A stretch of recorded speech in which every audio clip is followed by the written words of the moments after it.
know why it changed or what it represents. I just got it, but yeah, that's what it is now. So meditate on that. Yeah.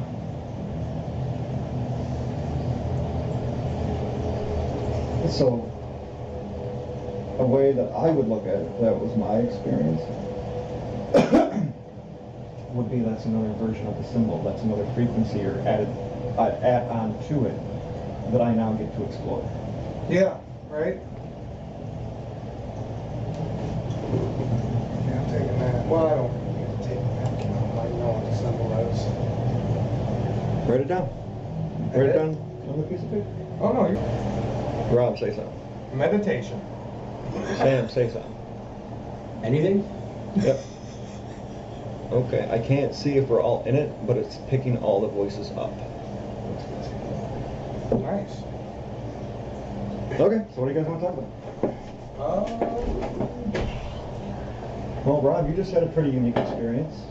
Yeah, that was my first, what, Reiki? Yeah, so guys, I'm Mike, Reiki teacher. I just gave Rob one of his very first Reiki attunements. So Rob, what was that experience like? It was very interesting. Like, I didn't realize I felt so heavy until after it, actually. I could feel my vibrations rising.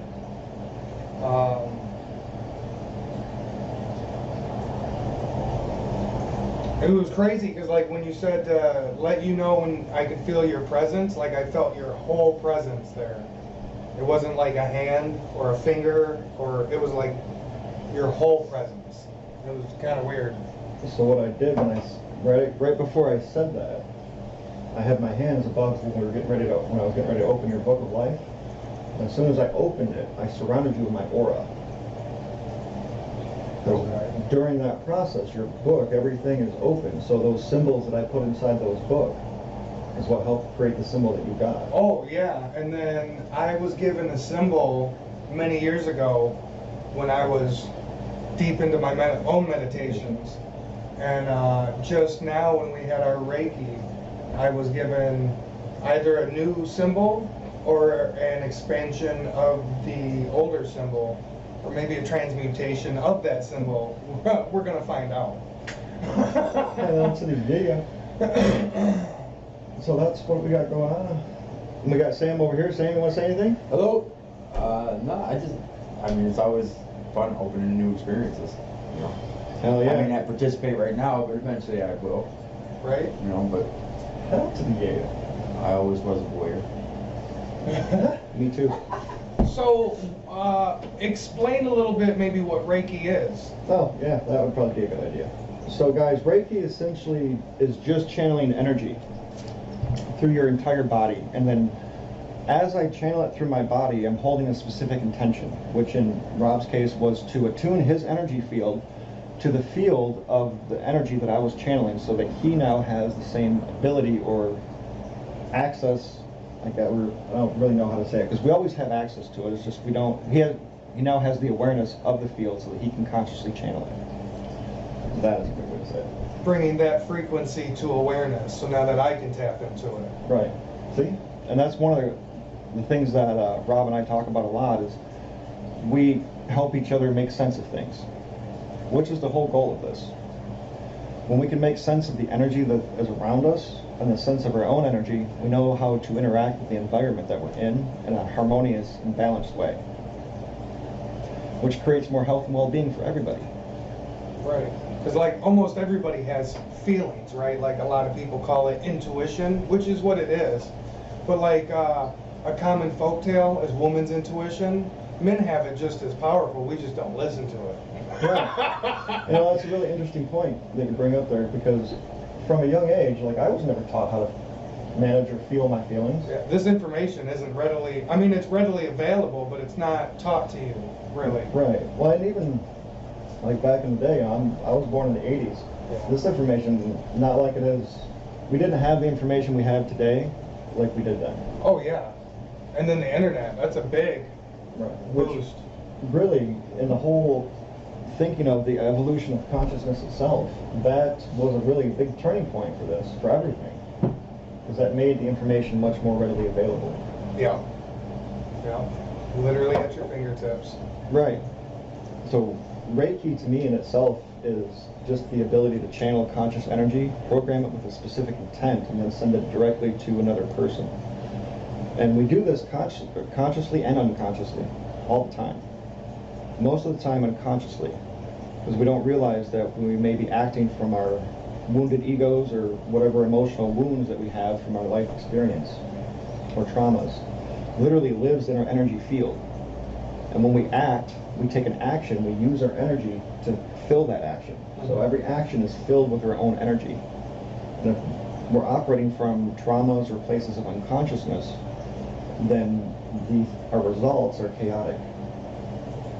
So if you constantly say things like, why do I always pick the wrong partner? Why do these things always happen to me? Why this? Why that? It is because of the energy that you're putting out. Something that's very common, common knowledge nowadays is the law of three, or what you send out comes back to you. That's very true in a metaphysical, spiritual, and physical sense. The energy that you send out is what's reflected back to you. A way to look at this is that we are literally surrounded by an infinite sea of energy that we call God, Source, Spirit, whatever label we want to connect to. We can connect and use that energy for anything. It is neither good nor bad, it's just energy. When we use it for ill intent, then we say it's negative energy. When we use it for positive intent, we say it's positive energy. But in and of itself, it's just energy and how we use it and express it in our daily lives. In doing this type of work, we need to be able to feel our feelings. Then that comes back to the question asked, were you ever taught how to feel your feelings as a kid? Not really, not properly anyway. No. You know, I mean, even in school, in public schools, you know, as hard as, you know, well, not even hard, because, you know, kids are really truthful in a lot of ways, right? So they're going to pick on you because you're different than them. And then that develops a low self-esteem or a low ego, and that's instilled in you from what, elementary school? When, like, I'm pretty sure almost everybody was picked on in school. Yeah, at some point in time, and like, you know, as children, that's how we learn what is appropriate and what isn't, by experiencing it. Mm-hmm. Oh, I didn't like feeling like this, so I'm not going to do that. Right. Which brings you to the golden rule. You want to treat others the way you would like to be treated. Right, and something to throw in there to that is, if we look at all the world's religions, all of them, they all have the common theme of do no harm, treat others how you want to be treated. They all say you can pretty much do whatever you want, just don't hurt anybody, and that includes yourself. Yeah. So when you're going out to create whatever you want to create, have fun and enjoy the process. That's the whole point of having this physical experience. Oh yeah, if you were to take the mathematical statistics that it takes for you to become you, like your parents were 1 or 2 out of a couple billion, and the odds that those two met are like 2 in a couple billion. Right. You know what I mean? And then you keep going and going. The odds that you are astronomical. You are almost an anomaly.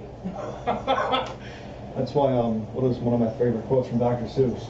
There is no one youer than you. Yeah. And then to touch on what you were talking about earlier, there's an old saying, whether you say you can or you cannot, you are right. Correct.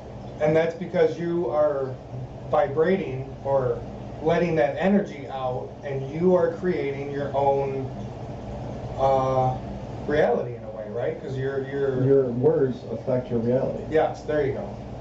When we think in terms of manifestation or making real something, it's always through our speech. Hey, can you help me build this thing? Hey, I have this idea. How do we do it? You know, that is really how we've ever manifested things. And in that, I can see in the spiritual community, there's some people that think it's going to materialize right, just dropping their lap. And in some ways it may, but not without them doing something. There's right. even some action to it. Okay, so with that in mind, I touch on the alchemy, right? And alchemy has a beautiful law. It's called equivalent exchange. For every reaction, there's an equal and opposite reaction. So what that means is, if you want a pot of gold to materialize in your lap, you have to give up something of equal value, right? I can't turn lead to gold without the proper things, right? Like, because that's obviously the mythological philosopher stuff, right? But like, all of alchemy even tells you that about equivalent exchange, and that you have to apply that to everything. It's not just alchemy, right? So if you want positivity, you have to promote positivity as much as you want. Or in other terms, you have to give energy to receive energy. Exactly. And in a shamanic term, looking at the medicine wheel of the native culture, we can see that everything has to exist in balance. So when a situation becomes unbalanced, it becomes chaotic. Because unbalanced energy always becomes chaotic. It is the balance that is needed. And how to say this?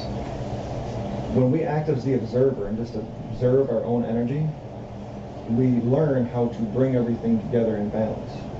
So after Rob's attunement, one of the meditations that we did was called the Egyptian star meditation, which you stand in a 5-pointed star with your body, and you draw in the 5 essence of the elements: earth, air, fire, water, and spirit. And you bring them to the center of your heart chakra and swirl them around and unify them together, and you create that balance. Your heart chakra, when you did that, there was a circle around it. From what in my own teachings, I've learned that was the medicine wheel. As that wheel is coming in over your heart, you balance those energies. That's how I know you were successful in your meditation. And doing that allows you to channel much more energy, or hold more of your higher self and your physical self. It clears the way in your energy field for you to embody more of your own being. So you have a different education in occult philosophy than I do. You have a lot of like Native American and shamanistic things you touch on. Personally, I have more of a Crowley type education, followed up by Blavatsky, a little Israel Regardie, as well as Egyptian. That's another one that I talk a lot about. Tell me more about them. I don't really know. I know some about Crowley, but not Regardie. Okay, Israel Regardie was actually one of Aleister Crowley's apprentices. Like, he was an understudy. Was he the one that turned him into a? I don't remember exactly which assistant he did that to, but it's in one of Crowley's books. During an astral projection where he brought his apprentice with him, he turned his... Okay, so by definition from Crowley himself, magic is enforcing one's will on another, right? So he created a magic ceremony, ritual, whatever you want to call it, right? Astrologically, he turned his apprentice into a camel. Now, he did this at such a degree that physically he became camel-like, as in like quiet, like he took on... I'm not saying he turned into a camel physically, but mentally he was there. Correct. So he, in a way we could say that he convinced himself in his own mind, in his higher mind, and that higher mind projected that thought pattern into his lower mind, or his physical mind, which then gave him the characteristics of the mentality of a camel. Yeah. Yeah. Now, if we take that one step further, if they would have progressed that from a shamanistic point, because there is a ritual where a shaman would physically transform themselves into their spirit animal. And maybe that was his spirit animal. Well, it could very well be, because something like that, so in that essence, because I've done experiments like that. Okay. And one of the things that I've always found, or been curious about, is, okay, if we truly have free will, we are fundamentally freedom in our being. We are the essence of freedom. Then I should not be able to convince you to do something you truly don't want to do. I can find a seed within you and nurture it and manipulate it to get you to do a thing that I want. But I have to find that seed within you first, or plant the seed.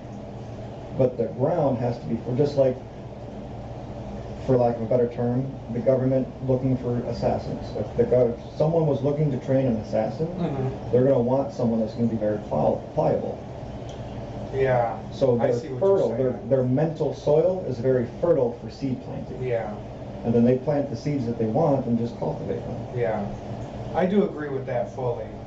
Now, the more, and going to go back to what we were on, in a shamanistic point in the ritual, they would do nothing but embody that animal. So they would wear the skin. They would eat like that animal. They would live like that animal. And to the point, their whole consciousness would become that animal. And then there is reports of some shamans taking it to the point where they transformed.